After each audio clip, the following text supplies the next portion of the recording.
एक फूल की चाह।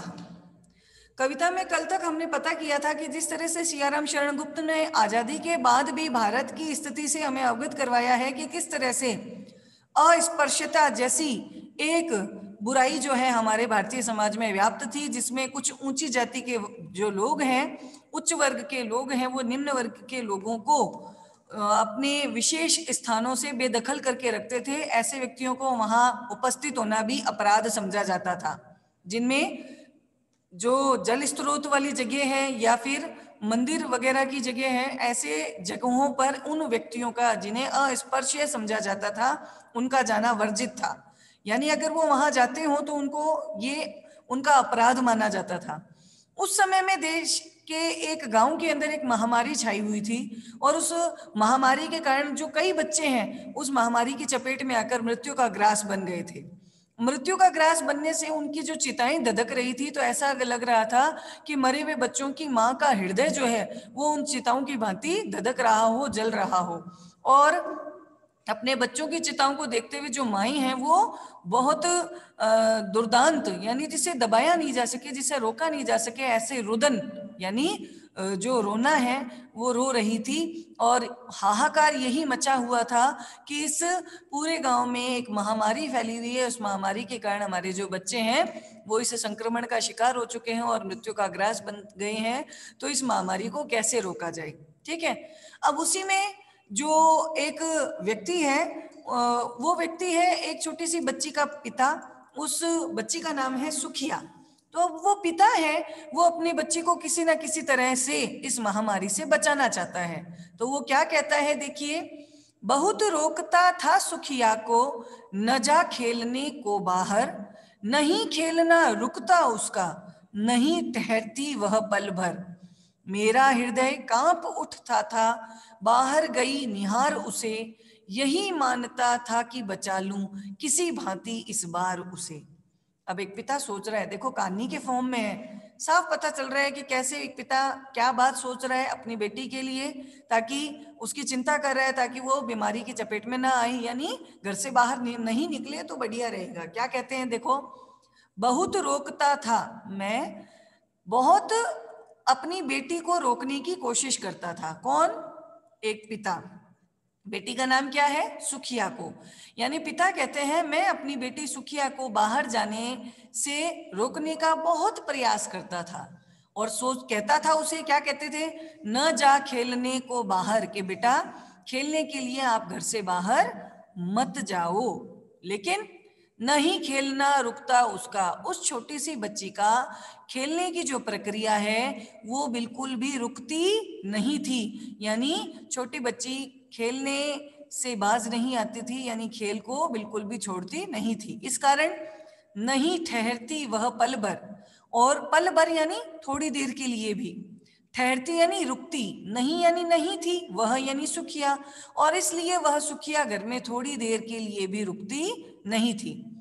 ऐसी पुत्री की आदत को देखकर पिता क्या कहता है, मेरा हृदय यानी मेरा मन, मेरा दिल कांप उठता था, डर जाता था, भयभीत हो जाता था। बाहर गई निहार उसे, उसे यानी सुखिया को, निहार यानी देखकर, बाहर गई यानी घर से बाहर निकले हुए, यानी अपनी बेटी को घर से बाहर निकले देख करके मेरा जो मन है वो भीतर तक कांप जाता था, डर जाता था, भयभीत हो जाता था। क्यों? क्योंकि उस समय गांव में महामारी फैली हुई थी। और पिता क्या सोचता है, यही मानता था, यही मनाता था कि बचा लूं किसी भांति इस बार उसे।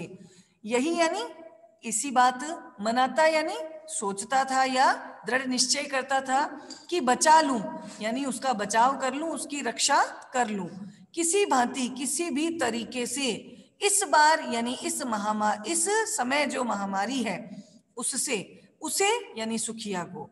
तो क्या कहते हैं पिता कि मैं इस समय छाई हुई महामारी से सुखिया को किसी भी तरह से रक्षा करने के उद्देश्य से सोचता रहता था और उसे घर से बाहर निकलने से मना करता था। दोबारा देखिए, एक पिता कहते हैं कि मैं अपनी बेटी सुखिया को घर से निकलने के लिए बहुत बार रोकता था और कहता था कि बेटा बाहर खेलने के लिए मत जाओ, लेकिन उसके खेलने की प्रक्रिया बिल्कुल भी बंद नहीं होती थी। वह थोड़ी देर के लिए भी घर में रुकती नहीं थी, और जब उसे बाहर खेलते हुए मैं देखता था तो मेरा हृदय, मेरा मन अंदर से कांप जाता था, भयभीत हो जाता था। मेरी कोशिश यही रहती थी कि इस बार जो महामारी छाई हुई है, किसी भी तरह से मैं उसे यानी अपनी बेटी सुखिया को उससे बचा लूं, अर्थात उसकी रक्षा कर लूं।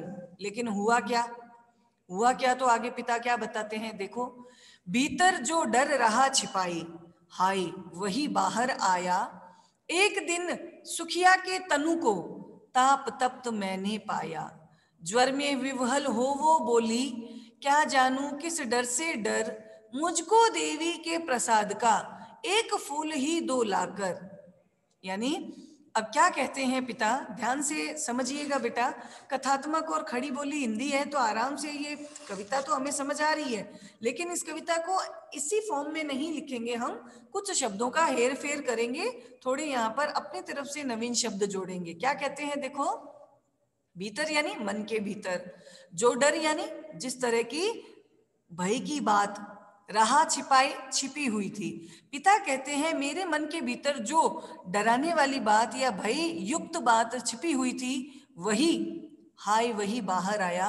वही जो डर था, हाय यानी दुर्भाग्य कारण, दुर्भाग्यवश यानी बुरी किस्मत से, वही यानी वह डर बाहर आया, बिल्कुल मेरे समक्ष आ गया, मेरे सामने आ गया। जिस बात का मुझे डर था, जिस डर को मैं मेरे भीतर छिपा कर रखता था, दुर्भाग्य के कारण वही डर जो है मेरे सामने आ गया।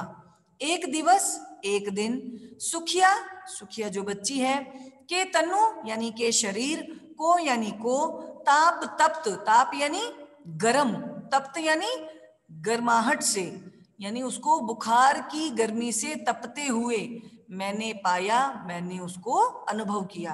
क्या कहते हैं पिता कि एक दिन मैंने सुखिया के शरीर को बुखार से तपते हुए देखा। यानी अब उसको क्या आ गया, बच्ची को बुखार। क्या था हाल उसका? ज्वर में विवहल, ज्वर यानी बुखार, में यानी की अवस्था में, विवहल यानी व्याकुल होकर बोली। वह कौन बोली? सुखिया बोली कि बुखार की अवस्था में व्याकुल होकर, बेचैन होकर वो बच्ची अपने पिता से कहने लगी, क्या जानूं, क्या यानी क्या है, जानू यानी जानती नहीं हूं, किस डर से डर, कि किसी अज्ञात डर के मारे मेरे मन के भीतर एक डर है और मैं खुद भी नहीं जानती कि ये क्यों उत्पन्न हो रहा है। देखिए दोबारा, ज्वर यानी बुखार से, विवल यानी बेचैन होकर, वह यानी सुखिया अपने पिता से बोलती है कि पिताजी मुझे भी नहीं पता कि किसी अनजान डर के कारण मेरे मन में अपने आप ही डर की भावना उत्पन्न हो रही है, और उस अनजान भय को मैं स्वयं भी नहीं जानती हूं। इसीलिए मुझको, यानी सुखिया कहती है पिताजी मुझे देवी के प्रसाद का, यानी मंदिर में जो हमारी आराध्या देवी हैं, जिनकी हम पूजा करते हैं, उनके चरणों में चढ़ाया हुआ प्रसाद स्वरूप एक फूल जो है वो मुझे ला कर दे दीजिए। देखो बेटा, यहाँ मान्यता आती है कि धार्मिक जो व्यक्ति होता है वो ये सोचता है कि भगवान की चढ़ाई हुई कोई चीज जब हमारे पास आ जाती है तो हमारे जितने भी कष्ट हैं वो कष्ट दूर हो जाते हैं। यानी भगवान के चरणों में अर्पित की गई चीज अगर हमें स्पर्श कर ले या हमें छू जाए तो हमारे शरीर के, हमारे मन के सारे कष्ट, सारे संताप खत्म हो जाते हैं। तो वो लड़की कहती है बुखार के कारण व्याकुल होकर कि पिता, अपने पिता से कहते हैं कि पिताजी मैं भी नहीं जानती, किसी अनजान भय के कारण मेरे मन में भी भय उत्पन्न हो रहा है। इसी भय से मुक्ति पाने के लिए देवी के चरणों में प्रसाद स्वरूप जो फूल अर्पित किया है वह मुझे लाकर दे दीजिए। अब बच्चे ने क्या इच्छा प्रकट की, जो इस कविता का शीर्षक है, एक फूल की चाह। और वो फूल कौन सा था? देवी के चरणों में अर्पित किया हुआ, यानी देवी के प्रसाद स्वरूप वो एक फूल था जिसे उस बच्ची ने मांगा था। किससे? अपने पिता से। ठीक है। और अब पिता जो है वो क्या करेंगे, देखो क्या कहते हैं पिता, अपनी अवस्था के बारे में बता रहे हैं। क्रमशः कंठ क्षीण हो आया, शिथिल हुए अवयव सारे, बैठा था नव नव उपाय की, चिंता में मैं मन मारे, जान सका ना प्रभात सजग से, हुई अलस कब दोपहरी, स्वर्ण घनों में कब रवि डूबा, कब आई संध्या गहरी। देखिए बेटा, यहाँ जिस तरह से दिन जो है उगता है, फिर दो धीरे धीरे धीरे धीरे अवसान की ओर जाता है, यानी धीरे धीरे अस्त होने की ओर जाता है, दोपहर आती है, फिर शाम आती है और कब रात आ जाती है। लेखक के, ये कवि के अनुसार वो पिता की अवस्था ऐसी है कि अपनी पुत्री की बीमारी को देखकर वो पिता कह रहे हैं कि धीरे धीरे जो बीमारी है उसने उस बच्ची को और ज्यादा जकड़ लिया। अब उसका शरीर भी काम करना बंद कर चुका था, आवाज भी नहीं निकल रही थी। और कवि जो कहता है कि पिता ये सोच रहा है कि पता ही नहीं चला कब सुबह हुई, कब आलस से भरी हुई दोपहरी आ गई और कब शाम होते होते रात हो गई। अर्थात यानी उस बच्ची के जीवन का भी धीरे धीरे क्या आ गया था, रात्रि का समय, अर्थात अंतिम समय नजदीक आने लगा था। और उसको देख करके पिता को पता ही नहीं चलता था कि समय क्या चल रहा है, कब सुबह हुई, कब दोपहर से शाम और रात हो गई। पिता को कुछ मतलब सजगता ही नहीं रही, होश ही नहीं रहा। क्या कहते हैं देखो, क्रमशः यानी लगातार उस बीमारी से, कंठ गले की आवाज, क्षीण कमजोर, हो आई हो गई। सुखिया कि उस लगातार बीमारी के कारण उसकी जो आवाज है वो कमजोर हो गई। शिथिल, शिथिल यानी भी होता है कमजोर, हुए यानी हो गए, अवयव यानी शरीर के अंग, सारे यानी सारे समस्त, और समस्त शरीर के सारे जो अंग हैं वो भी धीरे धीरे धीरे धीरे बहुत ज्यादा कमजोर यानी शक्ति रहित हो गए। आपको पता है जब भयंकर बीमारी होती है तो उस बंदे का उस बेड पर से उठना भी, बिस्तर पर से उठना भी बहुत मुश्किल हो जाता है, चलना फिरना रुक जाता है, हाथ पैर बिल्कुल जाम हो जाते हैं, काम करना बंद कर देते हैं, आवाज निकलनी धीरे धीरे कम हो जाती है ना। बिल्कुल वही सारी की सारी अवस्थाएं जो है वो सुखिया के शरीर पर भी हावी होती जा रही थी। किस कारण? महामारी के कारण। अब पिता क्या करते हैं देखो, बैठा था नव नव उपाय की चिंता में, मैं मन मारे, मैं यानी पिता, सुखिया के पिता जो है मन मारे यानी मन की सारी इच्छाओं को समाप्त करके चिंता ग्रसित होकर नए नए उपाय खोजने की फिराक में बैठा रहता था, यानी कुछ ना कुछ नए उपाय सोचता रहता था जिससे मैं अपनी बेटी की रक्षा कर सकूं। लेकिन इस चक्कर में यानी इसी चिंता में जान सकाना प्रभात सजग से, प्रभात यानी सूर्योदय, कि प्रभात काल यानी सूर्योदय का काल जो सभी को जगाता है उसके बारे में भी मुझे जान सका न, यानी नहीं जान सका, अर्थात पता ही नहीं चलता कि कब सूर्योदय हुआ जो सभी को सजग करता है, सभी को सक्रिय करता है, सभी को जगा देता है, इस बारे में मुझे पता ही नहीं चलता। और हुई अलस कब दोपहरी, और आलस्य से भरी हुई दोपहर का समय कब हो गया मुझे ये भी पता नहीं रहता था। स्वर्ण घनों, स्वर्ण यानी सुनहरे, घनों यानी बादलों में, सुनहरे बादलों में कब यानी किस समय, रवि यानी सूर्य, डूबा यानी अस्त हुआ, यानी दोपहर से कब शाम का समय आ गया, और कब आई और किस समय संध्या के पश्चात गहरा अंधकार छा गया, अर्थात रात्रि आ गई। मुझे इन सब समय की गतिविधियों के बारे में अवगत ही नहीं हो पाया, पता ही नहीं चल पाया, जानकारी ही नहीं मिल पाई। किसे? पिता को, सुखिया के पिता को। सुखिया की बीमारी की अवस्था को देखकर इतने चिंताग्रसित थे कि कब सूर्य उगा, कब आलस्य से भरी हुई दोपहर आई, कब सुनहरे बादलों में सूर्य डूबने लगा, और कब शाम से और ज्यादा अंधकार बढ़ने लग गया, रात्रि आ गई। इन सारे समय के गतिविधियों के बारे में उनको ज्ञान ही नहीं हो पाया। ये कौन सोच रहे हैं? सुखिया के पिता। अब देखो, अब जब किसी तरह की कोई उम्मीद नहीं रहती तो क्या होता है, किसी भी तरह की कोई उम्मीद नहीं रहती तो फिर क्या होता है? वो दोबारा से देखिए, क्रमशः यानी लगातार बीमारी के कारण, कंठ यानी गले की आवाज, क्षीण यानी कम हो गई, दब सी गई, किसकी? सुखिया की। कि लगातार बीमारी के कारण सुखिया की जो गले की आवाज है वो बिल्कुल दब सी गई थी, कमजोर हो गई थी। शिथिल यानी बहुत ही कमजोर या शक्तिहीन, हुए यानी हो गए, अवयव यानी शरीर के सारे सारे यानी समस्त अवयव यानी अंग, और गंभीर बीमारी की चपेट में आने से उसके शरीर के सारे अंग भी, शरीर के सारे हिस्से भी धीरे धीरे शक्तिहीन होने लगे, अर्थात कमजोर पड़ने लग गए। सुखिया की इस स्थिति को देखकर बैठा था पिता जो है, बैठा हुआ नव नव यानी नए नए उपाय यानी बचाने के तरीके की चिंता यानी चिंता में मैं यानी सुखिया के पिता स्वयं मन की इच्छाओं को मार करके नए नए उपाय खोजने, नए नए तरीकों से अपनी बेटी का बचाव करने की चिंता में बैठे रहते थे।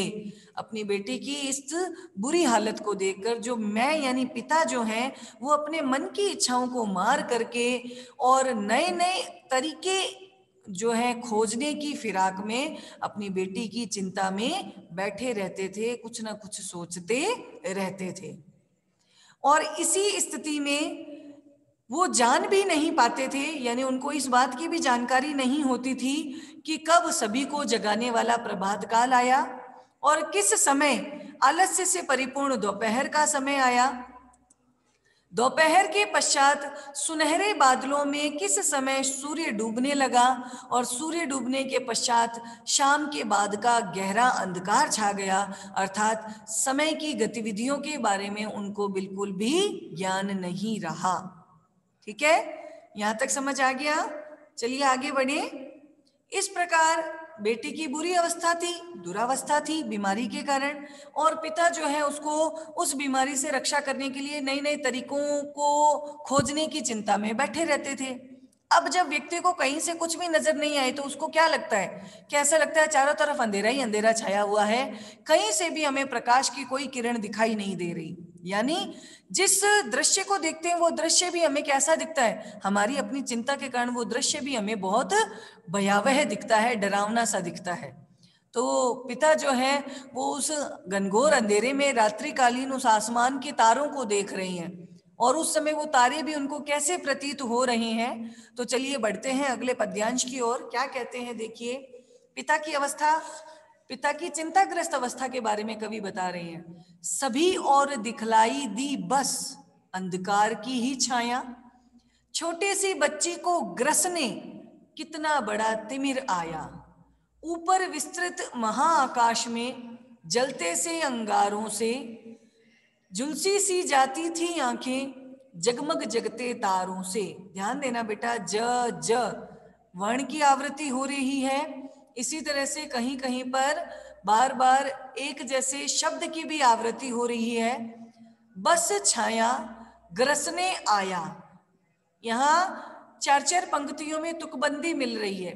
में से, आंखें से और से, चार चार पंक्तियों के बीच में तुकबंदी मिल रही है। दोबारा देखो, मैं एक बार और पढ़ती हूं कि सभी और दिखलाई दी बस अंधकार की ही छाया, छोटी सी बच्ची को ग्रसने कितना बड़ा तिमिर आया, छाया आया, ऊपर विस्तृत महाआकाश में जलते से अंगारों से झुलसी सी जाती थी आंखें जगमग जगते तारों से, अंगारों से तारों से, तुकबंदी मिलती है चार चार पंक्तियों में। अब कवि जो है दुखी पिता के हाल के बारे में हमें परिचय देते हुए कहते हैं, सभी और यानी चारों दिशाओं में, दिखलाई दी दिखाई दे रही थी, बस यानी केवल यानी मात्र, अंधकार अंधेरे से परिपूर्ण, छाया यानी उसकी एक छवि या उसका प्रतिबिंब। पिता की चिंताग्रसित हालत में पिता को चारों दिशाओं में मात्र अंधकार ही अंधकार का प्रतिबिंब दिखाई दे रहा था, अर्थात सब ओर से अंधेरा ही अंधेरा छाया हुआ था, उम्मीद नजर नहीं आ रही थी। कारण क्या था? छोटी सी यानी बहुत कम उम्र की बच्ची यानी सुखिया को ग्रसने यानी खाने के लिए, मृत्यु का ग्रास बनाने के लिए, मृत्यु के मुख में ले जाने के लिए कितना बड़ा तिमिर आया, कितनी बड़ी अंधकार से परिपूर्ण एक महामारी आ गई थी, जिसने बच्ची को जो है ग्रसित कर रखा था, जिसने बच्ची को जो है अपने बहुत ज्यादा प्रभाव में ले रखा था। यानी उस बीमारी के संक्रमण से बच्ची बहुत ज्यादा बीमार हो गई थी। ठीक है। ऊपर यानी ऊपर आसमान में, विस्तृत यानी फैले हुए, महाआकाश में, बहुत बड़े आकाश में। अब पिता जो है रात्रि के उस अंधकार में आकाश की ओर देख रहे हैं, तो पिता को वो आकाश और आकाश के जो अन्य तत्व हैं वो कैसे दिखते हैं। देखो, जब ऊपर की ओर देखा तो उस फैले हुए बहुत बड़े आकाश के अंदर जलते से अंगारों से, जलते से यानी जलते हुए जैसे, अंगारों से यानी अंगारों के जैसे क्या दिख रहे थे कि महाआकाश में, बहुत बड़े आसमान में जलते हुए अंगारों के समान जगमग जगते तारे से, यानी जगमगाते हुए और जलते हुए तारे दिखाई दे रहे थे, जिनको देखकर झुलसी सी झुलस जा रही थी। यानी वो आंखों को जो है जला रहे थे। लगातार एक टक आप किसी चीज को देखोगे तो आंखों में से क्या आ जाएगा, आंखें जलने लगेगी और उसमें से पानी टपकने लगेगा, है ना। तो आसमान की ओर पिता लगातार देख रहे हैं, चिंताग्रसित हैं, और आसमान में जगमगाते हुए जलते हुए तारे दिखाई दे रहे हैं। ये जगमगाते हुए जलते हुए तारे जगते से अंगारों से, जलते हुए अंगारों के जैसे दिखाई दे रहे हैं, जिनको लगातार देखने के कारण जो पिता की आंखें हैं वो झुलसी सी जाती थी, वो भी जलन का अनुभव कर रही थी। अर्थात एक टक लगातार आसमान के तारे निहारने के कारण जो चिंताग्रसित पिता हैं उनको वो तारे भी सुख नहीं दे रहे, बल्कि वो भी अंगारों के सदृश जलते दिख रहे हैं और उनकी आंखों को भी जला रहे हैं। यहां तक बताइए समझ आया या नहीं। दोबारा से देख लो एक बार इसी पद्यांश का। चिंताग्रसित पिता थे, तो पिता की इस अवस्था की ओर कवि संकेत करते हुए कहते हैं कि पिता को चारों तरफ, चारों दिशाओं में सिर्फ केवल मात्र अंधकार ही अंधकार की छाया दिखाई दे रही थी, यानी कहीं से भी उम्मीद की कोई किरण नहीं बची थी। उस कम उम्र की सुखिया नाम की बच्ची को मृत्यु के मुख में ले जाने के लिए कितनी बड़ी महामारी अंधकार का रूप लेकर आ गई थी। अर्थात उस महामारी ने सुखिया को अपनी चपेट में ले लिया था। आसमान, जो पिता है वो चिंताजनक स्थिति में है, तो ऊपर की ओर फैले हुए महान आकाश में वो जगमगाते हुए तारों को देख रहे थे, तो ये तारे भी जलते हुए अंगारों के जैसे उन्हें प्रतीत हो रहे थे, जिनको एक टक निहारने के कारण पिता की आंखें भी वो जलन का अनुभव कर रही थी। अर्थात चिंताजनक स्थिति में आसमान के तारे भी उनको और ज्यादा दुखी कर रहे थे और कहीं से भी उनको कोई उम्मीद नहीं दिख रही थी। तो यहाँ तक जो है आपको अच्छे ढंग से समझ आया है। आगे की कविता का अनुवाद जो है हम अगली कक्षा में